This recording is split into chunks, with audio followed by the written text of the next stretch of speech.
Israel పై మోమన్ కు చెందిన మౌతీ మిలిటెంట్లు మరోమారు క్షిపణులతో దాడులు చేశారు. అర్ధరాత్రి హౌతీలు క్షిపణులతో దాడులు చేయడంతో ఇజ్రాయెల్లోని నగరాలన్నీ సైరన్ల మోత మోగింది. లక్షలాది మంది విధిలేని పరిస్థితుల్లో బంకర్లలో తలదాచుకోవాల్సి వచ్చింది.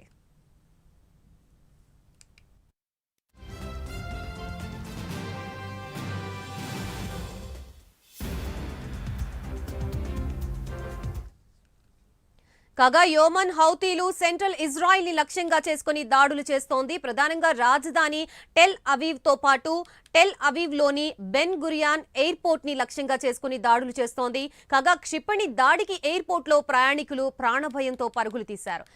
ఎయిర్పోర్టు వద్ద కూడా పెద్ద ఎత్తున సైరన్ల మోత మోగింది. క్షిపణుల దాడులతో పలు విమానాల రాకపోకలకి అంతరాయం ఏర్పడింది. ప్రస్తుతం ఇదే అంశానికి సంబంధించి మనకి పూర్తి సమాచారం అందించడానికి మా ప్రతినిధి టీవీ రావు సిద్ధంగా ఉన్నారు. టీవీ రావు.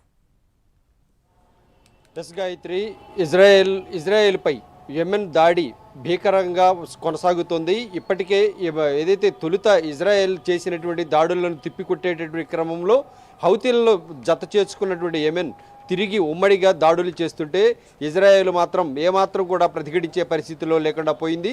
ఆ దేశానికి సంబంధించి ఇజ్రాయెల్కి సంబంధించి ఆయుధ సంపత్తి గణనీయంగా తరిగిపోవడం, అలాగే నమ్ముకున్న దేశాలు నట్టేట ముచ్చడం వంటి కారణాలతో ఇజ్రాయెల్ ఏమాత్రం కూడా ప్రతిఘటించే పరిస్థితుల్లో లేకుండా పోతోంది.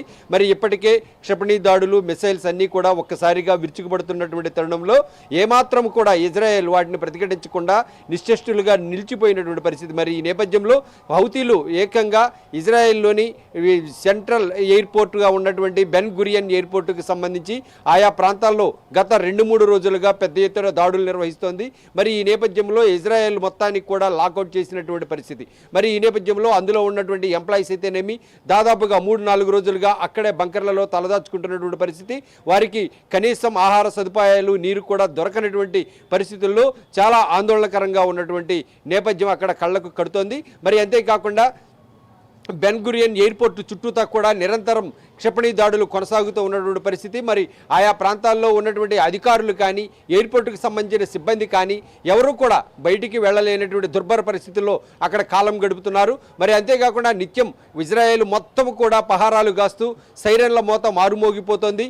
ఎప్పుడు ఏ క్షిపణి ఏ మూల నుంచి పడుతుందో, ఏ వైమానిక దాడులు ఎటు నుంచి వస్తాయో అనేటటువంటి భయంతో నిత్యం అక్కడ కొనారిల్లుతున్నటువంటి పరిస్థితి. మరి ఎక్కడికక్కడ బంకర్లు ఏర్పాటు చేసుకొని పౌరులు అందులో దాక్కోవాలనుకుంటూనే ఇప్పటికే ఆయా ప్రాంతాల్లో ఎమర్జెన్సీ ప్రకటించడం జరిగింది. ఇజ్రాయెల్ వ్యాప్తంగా కూడా జెరూసలేం వంటి ప్రాంతాల్లో కూడా ఇదే పరిస్థితి కొనసాగుతోంది.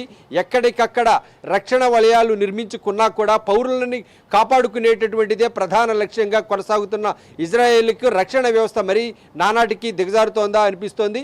మరి ఇక్కడ ప్రధానంగా యెమెన్పై తొలుత దాడులు చేసిన నేపథ్యంలో యెమెన్ ప్రతిదాడులకు దిగింది. ప్రతిదాడులకు దిగినప్పుడు ఏదైతే బార్డర్లో ఉన్నటువంటి హౌతీలు కూడా యెమెన్ దాడుల్లో పాలు పంచుకొని యెమెన్ మిలిటెంట్లు పెద్ద ఎత్తున చేస్తున్నటువంటి ఈ దాడులకు సంబంధించి ఇప్పటికే ఇజ్రాయెల్ గుక్క తిప్పుకోకుండా ఉన్నటువంటి పరిస్థితి. సాధారణంగా ఆయుధ సంపత్తి కలిగిన ఇజ్రాయెల్ దేశంలో మరి ఈ ఆయుధ సంపత్తి మొత్తం ఏమైంది, అగ్రదేశాలు అసలు సపోర్ట్ చేస్తున్నాయా లేదా అనేటటువంటి దానిపై కూడా అనేకమైన ఊహాగానాలు వెల్లువెత్తుతున్నటువంటి పరిస్థితి. మరి ఏది ఏమైనా ఇజ్రాయెల్ వ్యాప్తంగా యెమెన్ ఏదైతే ఎప్పటికైతే పై చేయి సాధించిందనే మనం చెప్పుకోవాలి. మరి అంతేకాకుండా ఈ ప్రధానంగా 2-3 రోజులుగా జరుగుతున్నటువంటి ఎయిర్పోర్టు బెన్ గురియన్ ఎయిర్పోర్టుకు సంబంధించినటువంటి ఘటనలు రోజు రోజుకు పెరుగుతున్నాయి. బంకర్లలో తలదాచుకున్నటువంటి వారి పౌరులందరూ కూడా బయటికి ఎప్పుడు వస్తారో, మరి బయటికి వచ్చిన నేపథ్యంలో నిత్యం ఆకాశంలో అయితే కనుక వైమానిక దాడులు ఏమూల నుంచి వస్తాయనేటటువంటి పరిస్థితుల్లో